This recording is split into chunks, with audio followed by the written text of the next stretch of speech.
تو دیکھو میرے دوستو، جو بھی جڑتا ہے اس رنگ کے اندر رنگ ہو جاتا ہے۔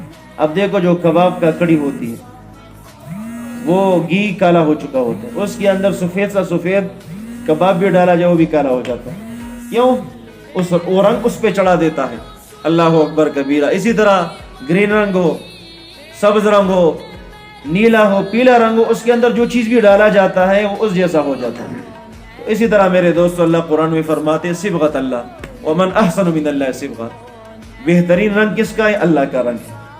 اور اللہ کے رنگ سے بہترین رنگ کون سا ہے؟ تو دیکھو، ایک ہوتا ہے رنگ ساز، ایک ہوتا ہے رنگ ریز، اور ایک ہوتا ہے رنگ، اور ایک ہوتا ہے رنگ فروش۔ یہ جو علماء ہوتے ہیں یہ رنگ فروش ہوا کرتے ہیں، اور مشائخ رنگ ریز ہوتے ہیں۔ اور شریعت و سنت یہ کیا؟ ایک رنگ ہے، یہ اللہ رب العزت کا رنگ ہے، محبوب کا رنگ ہے۔ اب یہ رنگ خود بخود نہیں آتا، بلکہ اس کے اندر، اس ٹینک کے اندر کوئی ڈالنے والا ہوتا ہے، اور اس رنگ کو کوئی تیار کرتا ہے۔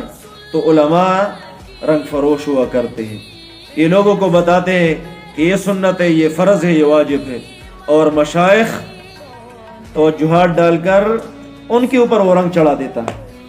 چہرے پہ سنت آ جاتی ہے، دل کے اندر اللہ کی محبت آ جاتی ہے، سر پہ پگڑی آ جاتی ہے، آنکھوں کے اندر حیا آ جاتی ہے، زبان کے اندر سچ آ جاتا ہے، زبان غیبت سے بچ جاتی ہے۔ اللہ اکبر کبیرہ۔ پاؤں کا چلنا بدل جاتا ہے، زبان کا بولنا بدل جاتا ہے۔ یہ مشائخ انسان کے اوپر رنگ چڑھا دیتے ہیں۔